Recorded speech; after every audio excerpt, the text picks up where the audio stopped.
There's a moment that changes everything. You're in a conversation where you desperately want something from someone. Maybe it's their respect, their agreement, their investment in your idea, or their commitment to your vision. Your instinct screams at you to explain more, to justify harder, to pile on reasons until they finally understand. But what if I told you that the moment you start doing that, you've already lost? Machiavelli understood something about human nature that most people spend their entire lives missing. When you talk too much, when you over-explain, when you chase approval with words, you don't create desire, you extinguish it. The more you speak, the less power you hold. The more you justify, the weaker your position becomes. This isn't about being mysterious for the sake of it. This is about understanding the fundamental mechanics of how desire actually works in the human mind. Think about the last time someone really wanted something from you. Maybe they sent you message after message. Maybe they kept explaining why you should say yes. Maybe they justified and re-justified their position until you felt almost claustrophobic. What happened to your desire to engage with them? It probably evaporated. Not because their idea was bad, but because they violated a principle so fundamental that it operates below the level of conscious awareness. They gave you too much, too fast, and left nothing for your imagination to complete. Desire lives in the gap between what is said and what remains unsaid. It thrives in the space where someone has to lean forward, wondering, questioning, filling in the blanks themselves. When you eliminate that gap by explaining everything, by answering questions before they're asked, by justifying before you're challenged, you destroy the very mechanism that creates attraction, interest, and commitment in others. This is Machiavelli's instant desire rule, and it works whether you're negotiating a business deal, building influence in your organization, deepening a personal relationship, or simply trying to get your ideas heard in a world drowning in noise. The rule is deceptively simple but profoundly difficult to execute because it goes against every instinct you've been trained to follow. The rule is this: the moment you feel the urge to explain more, to justify further, to convince harder, you must do the exact opposite. You must stop talking. Let's understand why this works at a neurological level. When you present an idea and then immediately pause, something fascinating happens in the other person's brain. They encounter what psychologists call an information gap. Their mind recognizes that something is incomplete, and it automatically begins working to complete it. This isn't optional. This is how human cognition functions. We are pattern completion machines. When presented with a gap, we fill it. And critically, we fill it with our own thoughts, our own interpretations, our own meaning making. When you allow that process to happen, when you create space for someone else's mind to actively engage with your idea rather than passively receive your explanation, you create something far more powerful than agreement. You create ownership. They're not just accepting your idea anymore. They're participating in its creation.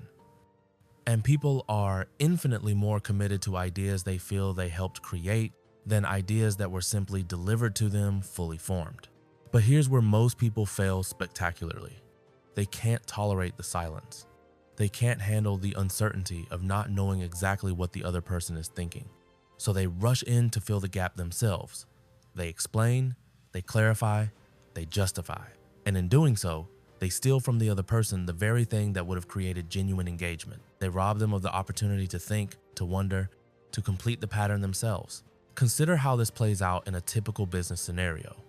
You've developed a strategy you believe in, you present it to stakeholders, the room goes quiet. Instead of letting that silence do its work, instead of allowing people to sit with the idea and wrestle with it, you panic. You start listing all the reasons it will work. You address objections that haven't even been raised. You provide more data, more context, more justification. What you think you're doing is building a stronger case. What you're actually doing is signaling desperation, weakness, and lack of confidence in your own idea. Now imagine the alternative. You present the strategy clearly and concisely. Then you stop completely. You let the silence stretch. Someone will inevitably speak, and when they do, they're now actively engaging with your idea rather than passively resisting your sales pitch. They're asking questions, raising considerations, and critically, they're thinking.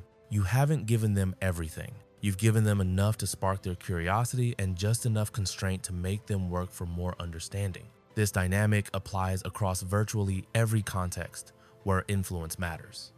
In personal relationships, the person who cares less about being understood often understands the other person better.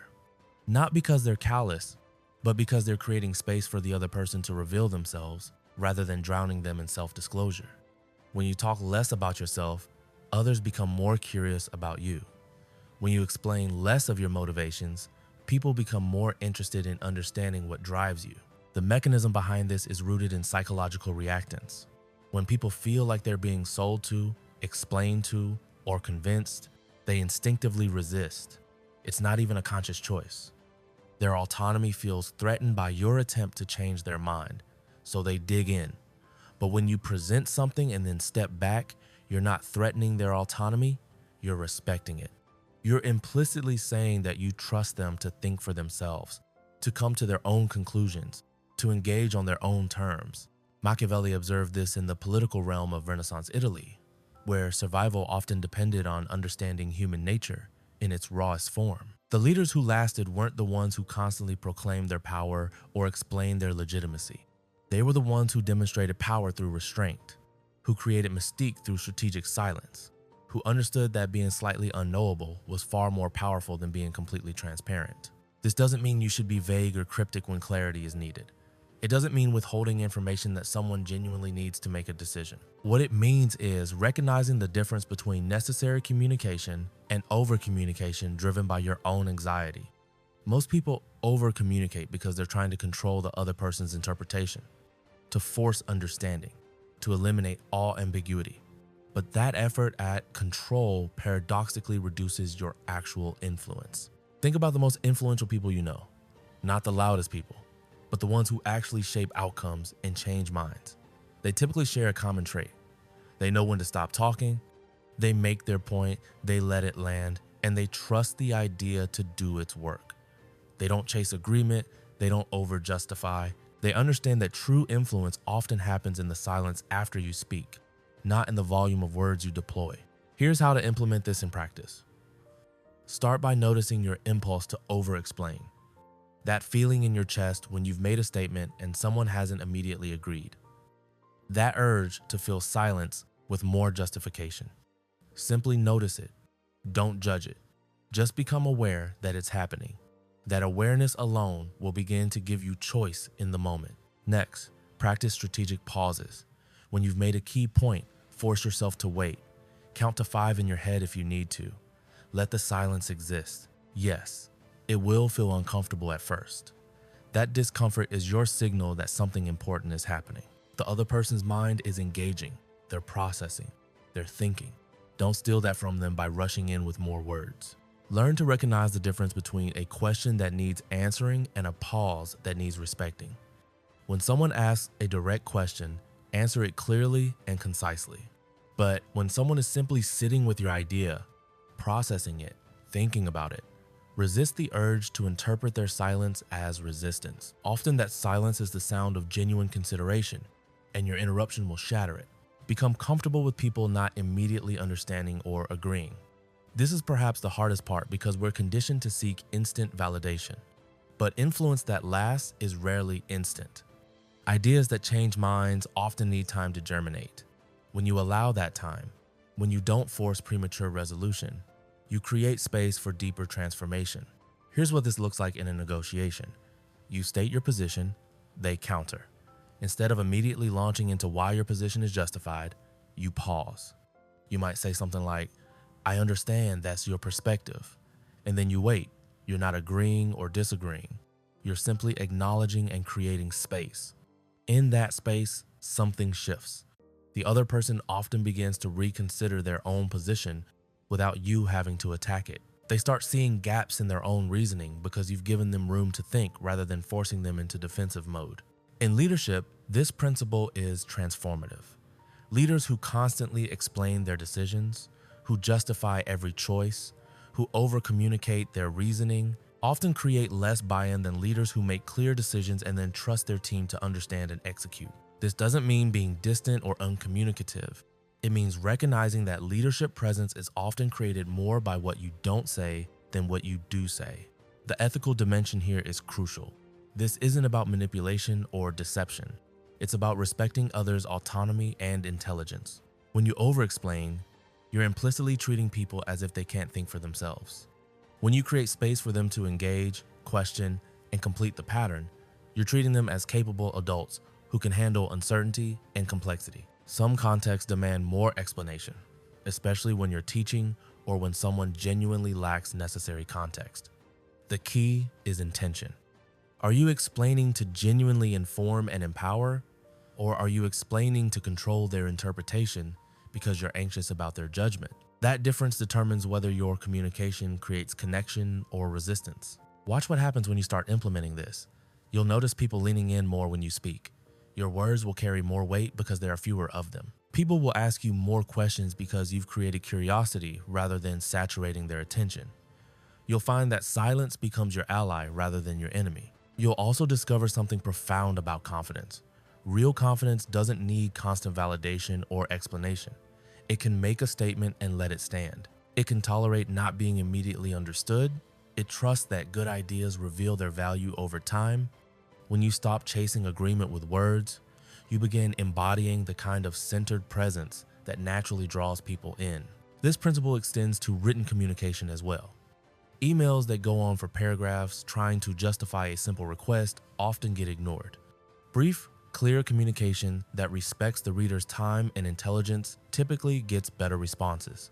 The same dynamic applies. When you write less, each word carries more weight. When you remove unnecessary justification, your actual point becomes clearer and more compelling. Here's a challenge for you. For the next week, practice this in every significant interaction. When you've made your point, stop. When you feel the urge to explain more, resist it. When silence feels uncomfortable, let it be uncomfortable. Notice what happens. You'll likely find that people engage more deeply, that your influence actually increases, and that conversations become more balanced and less exhausting. The paradox of influence is that often the way to gain more of it is to use less of it. The way to be heard more clearly is to speak more selectively. The way to create genuine desire and interest in others is to leave space for them to discover, question, and complete the pattern themselves. Machiavelli understood this 500 years ago, and it remains just as true today in every arena where human interaction matters. You have more power than you think, and often that power is most fully expressed not in what you say, but in what you choose not to say. The silence after you speak is not empty space to be filled with more words. It's sacred ground where real transformation happens, where minds change, where desire is born. Protect that space. Honor it. Let it do its work. So here's what I want you to do. First, hit that subscribe button if you found value in this exploration of influence and human nature. Second, leave a comment sharing a time when you talked less and gained more influence because of it. What changed when you stopped over-explaining? What did you discover about the power of strategic silence? Your insights will help others in this community understand how these principles play out in real situations. I read every comment, and this conversation continues there. Talk less, control more, and watch what happens when you give others room to think.